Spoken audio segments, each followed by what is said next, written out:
it was in my mind probably a couple of years before we actually decided to go ahead. The the lady that eventually wrote the book, Jane, she's been friends of my wife, Nicola, since Nicola was a child, since they've been kids, you know. So they've known each other a hell of a long time through dancing. And she said to me she would love to write a book one day if I ever decide to go that route. So yeah, it's been in my mind for a while, and obviously once I retired, she brought it to my attention again, and I obviously wasn't too sure how it all worked, but it took a long time because she's a real perfectionist, and I was doing it through video call. I was recording videos and then sending it. She would ask the questions, and then we'd go through it. So it was back and forth over probably a period of about a year, maybe longer, 18 months, I reckon.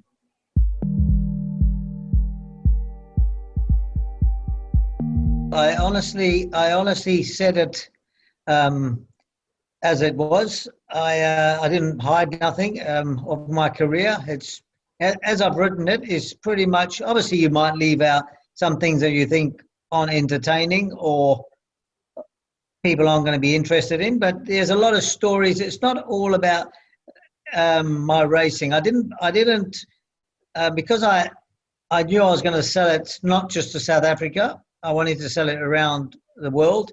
And I thought if it was all about racing, although I've done a lot of racing in Hong Kong and Australia at the end, mainly my career is South African. I didn't want it to be a seller that only South Africans would be interested in. So it was more about the beginning, more of a life story, and a lot of stories told that people wouldn't know about in racing and out of racing.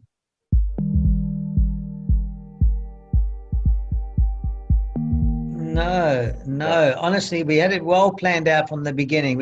We sat down and we divided the chapters how we wanted, and we juggled it around a bit. And during it, Jane was very onto it, and she went and flew back to South Africa and went to the Jockey Academy. So she got the feeling of where I started, who I dealt with, and spoke to those people about what it was like in those days. So she really got a feel of it herself, and then and then when I tell her things, she'd look back and say that doesn't make sense, and we might get our dates wrong, and then we would go back to South Africa to the archives and work out races and dates and where it all fitted. So that part was complicated, but it was never a halt. We never once sort of said, "Oh, where do we go from here?" It was like. It just rolled on, and she was a perfectionist, and we'd go back sometimes and read it and then change. So yeah, right until the end there were still changes. Even when the book was published, she still felt, the cover needed to be changed.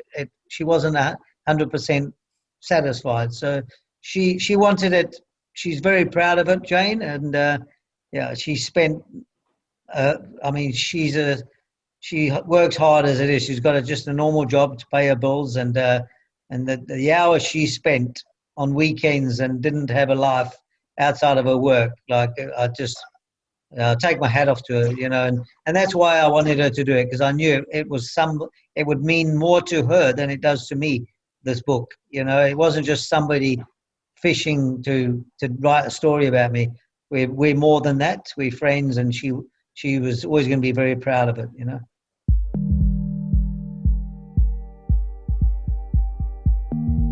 Look, I've always been someone to set challenges. I've never been satisfied with what I've achieved. That's been my whole life. I've always looked to the next step to try and better myself, or to gain whatever, to defy the odds. If you could say that, that's just always been me. I do think, obviously, having two young boys that I knew is going to go into the game and ride as well, it was a great push towards me to try and set an example, to push yourself further than what you're comfortable at. I quite easily was happy to retire when I had my stroke.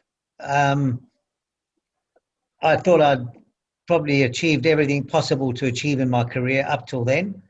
But then, yeah, something inside you sort of says, why not just try a little bit more and just defy the odds and let's see. But I was very afraid of doing it and not succeeding, because I would have been very upset with myself to put myself in that position to fail. So it was a huge challenge, and it didn't just come straight away. I had to change a few things and work on a few things, and I studied the great riser as I think documented early in my career. I watched a lot of Lester Piggott when I was younger, and Pat Edery. I admired these people, and then obviously Frankie now. After my stroke, I started studying Frankie and Joe Moreira, wondering why these young kids have now just taken over, And you pick up new things, and times have changed, and you've got to see and try and think like they think in a race. You've got to put yourself in their body when you watch a race. Don't just watch it. Put yourself in their mind, in their body, and something sort of took over me, and I just knew there was more to give. By watching them, I knew I'd missed a few things, and I had still more to learn, and I put them into my play. And I do honestly believe that my last few years of riding were my best. I honestly believe I was riding better at the end of my career than maybe style-wise. I was obviously, when you're more supple when you're younger, you probably look a bit more vigorous, but I still think I was vigorous enough. But I do believe probably in my last 20 years of riding, I rode best in my last 4.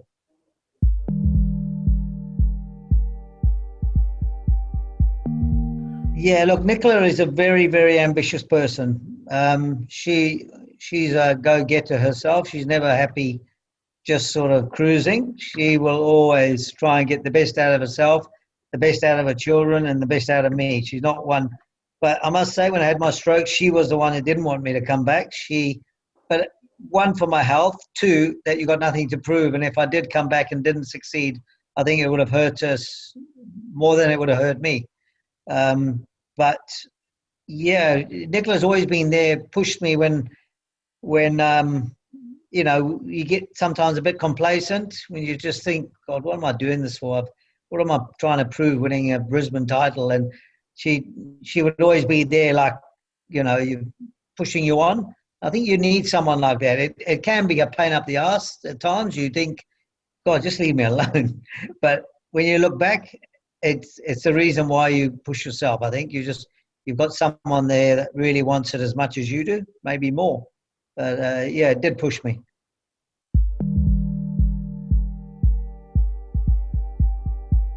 I still ride work with them in the mornings. I still do barrier trials. I'm not scared to work, whether I go to the stables and help my son so we can get out early and we'll sweep the yard together.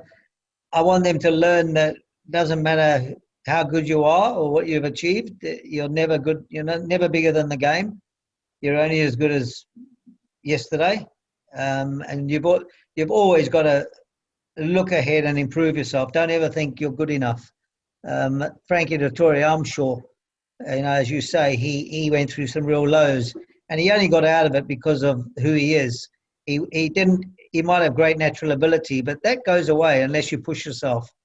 And he would have dug real deep to get where he's got to now.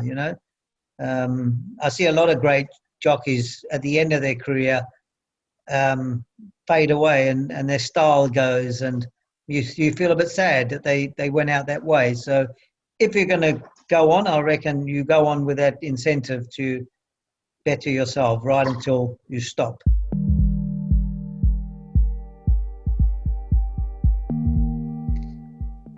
Probably the mornings was very something you had to get used to, the punctual timing of having to be there at that time, organising your mornings, organising your work. That's different to anywhere else in the world.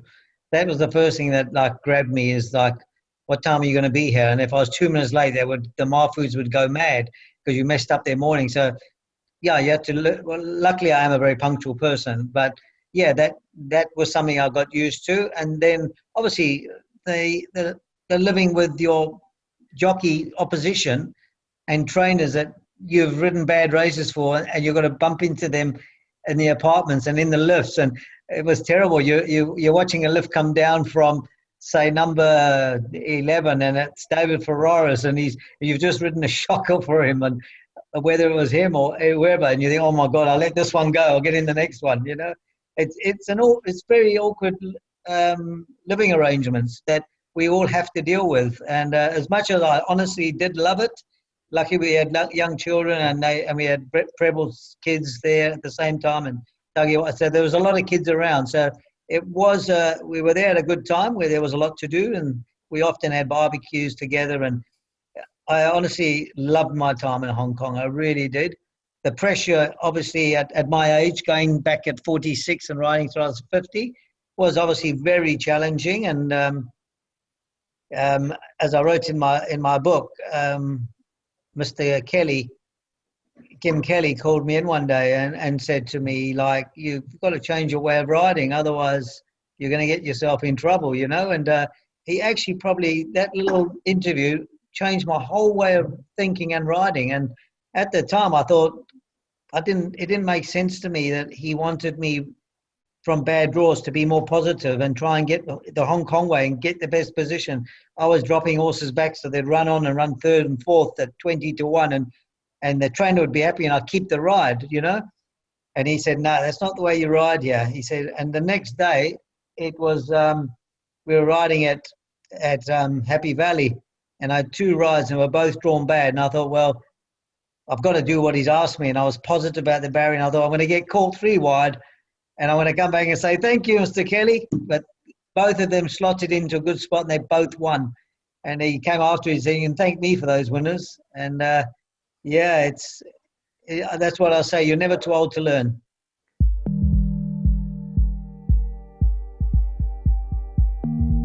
I love looking back. I love, even now, I've read the book over and over, and it brings back good memories and balances things up, where I think it's good for my children to read and just realize, like, I had children very late in life, so they only saw me succeed.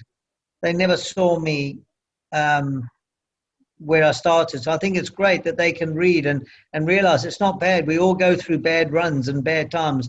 They've been spoiled that they've only seen me really have good times. I've never really come home and thought things are really tough. It was always looked quite good. And the book to me is important that they know where it started and where and how I got to where I got.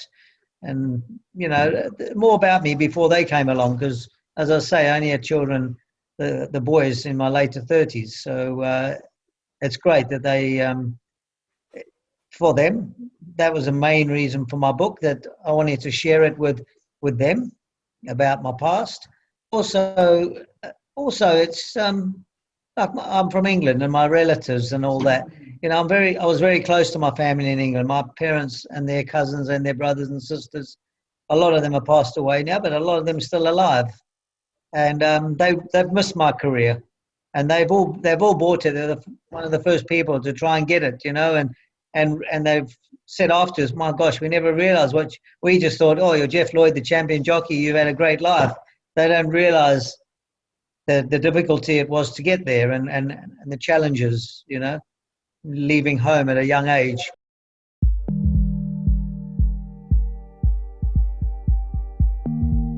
Zach read it very quick. He's a quick reader. Jaden breezes through a bit and then questions and breezes through a little bit more. But they both, I find they both very, they might brush through things that in their mind, but the racing part gets them. And also, I think my childhood compared to their childhood, like they were lucky enough to be brought into a life having things they needed. Where when most of us, when we in our generation, when we were younger, if our parents were fortunate enough to have that, we had to make do. So I love it that they, I think they enjoy that part, and they see photos in the book of me, what I look like as a child, and I look like a delinquent the way I was dressed with a bow tie on the beach, but that's the way we dressed in those days, parents would wear a suit on the beach.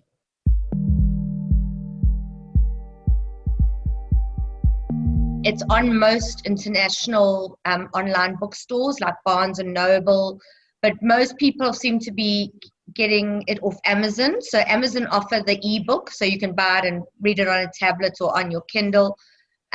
Otherwise, off Amazon store.